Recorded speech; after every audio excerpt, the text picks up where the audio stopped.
Hello दोस्तों, आज हम पढ़ेंगे एग्जिट फंक्शन को।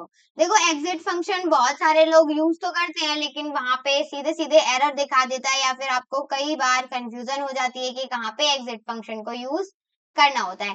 तो ये सारे टॉपिक आज इसी वीडियो में कवर हो जाएंगे और मैं यकीन दिलाती हूँ कि अगर आप इस वीडियो को पूरा देख रहे हो तो आपको एग्जिट फंक्शन में कुछ भी प्रॉब्लम नहीं आने वाली है। तो चलिए टाइम को वेस्ट करें और सीखते हैं एग्जिट फंक्शन को। तो exit is commonly used to terminate a program or process। ये क्या करता है? टर्मिनेट करता है हमारे प्रोग्राम को या फिर प्रोसेस को। अब वर्ड है, इसका क्या मतलब है? एक तरीके से बंद कर देना।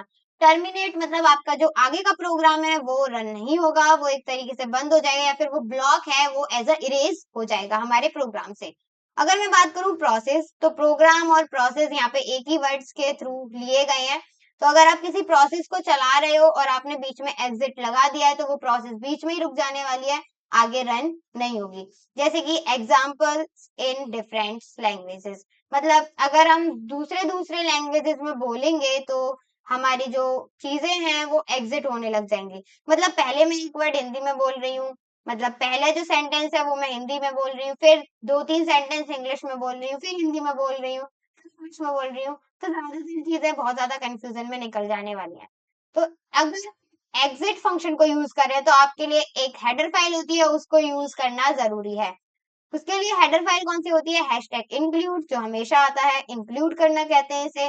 देन std.lib.h, मतलब जो लिब हमारी जो हेडर फाइल होती है आपको यहाँ पे एग्जिट के लिए यूज करनी होती है। इस तरीके से हमारी एग्जिट फाइल यूज की जाती है और यहाँ पे हम आप देख सकते हो एग्जाम्पल के तौर पे मैंने एक प्रोग्राम का क्या ले रखा है, स्क्रीनशॉट जो मैंने खुद से बनाया है। Hashtag include stdio.h, input output वाला हो गया। हैशटैग इंक्लूड stdlib.h, ये लाइब्रेरी वाला हो गया जो हम एग्जिट करते टाइम यहाँ पर यूज करेंगे। याद रखिएगा, जो एग्जिट फंक्शन है वो यूजर डिफाइंड फंक्शन है, लाइब्रेरी फंक्शन हमने इसमें क्या कर दिया, डिफाइन कर दिया है। अगर हम इसको यूजर डिफाइन भी करना चाहें तो हम इसको यूज कर सकते हैं, जैसे कि इंट मेन, देन प्रिंट हमने स्टार्ट करवाया, देन हमने एग्जिट करवा दिया। लेकिन अब जब हमने एग्जिट यूज कर लिया है तो जो हमने नेक्स्ट प्रिंट एफ लिखा है ना वो प्रिंट नहीं होगा।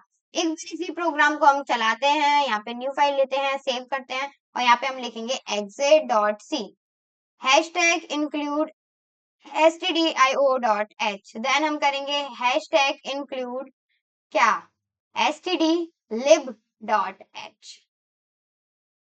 ये क्या हो गया, लाइब्रेरी वाली हो गई। हमने इसमें क्या कर दिया, लाइब्रेरी में हमने ये एग्जिट फंक्शन को डिफाइन कर दिया। इंट मेन मेथड को स्टार्ट करते हैं, कर्ली ब्रैकेट्स में अपनी कोडिंग को करेंगे स्टार्ट। मैंने यहाँ पे प्रिंट करवाया हेलो वर्ल्ड, हेलो वर्ल्ड। आप चाहो कुछ और भी प्रिंट करवा सकते हो, वो आपके ऊपर है, आप तो क्या प्रिंट करवाना चाहते हो। अब मैंने यहाँ पे क्या किया, मैंने एक और बार प्रिंट करवाया और मैं यहाँ पे प्रिंट करवाने वाली हूँ द फंक्शन इज वर्किंग और नॉट वर्किंग। मतलब मैंने ये पूछ लिया कि ये जो फंक्शन है वो वर्किंग का है या फिर नहीं है, मतलब जो भी आपका फंक्शन है वो यूज वर्क कर रहा है या फिर नहीं कर रहा, वो यहाँ पे आपको पता चल जाएगा। परसेंट लगा दिया ताकि चीजें यहाँ पर क्लियर हो सके। अब मैं इसको F9 करती हूँ, यहाँ पे हमने सेमीकोलन नहीं लगाया तो एरर दिख चुका है, तो सेमीकोलन लगाना ना भूलें। यहाँ पे आपको दिख गया hello world, then the function working और नॉट वर्किंग। आपको दोनों चीजें प्रिंट हो रही है जैसे हम प्रिंट करवा रहे हैं, लेकिन जब मैं एग्जिट फंक्शन का यूज करूंगी तो यहाँ पे क्या कमाल होता है ये देखते हैं। एग्जिट हमने लगा किया, जीरो किया, देन बाहर आके हम लगाएंगे सेमीकोलन, F9 करते हैं और यहाँ पे रन हो चुका है।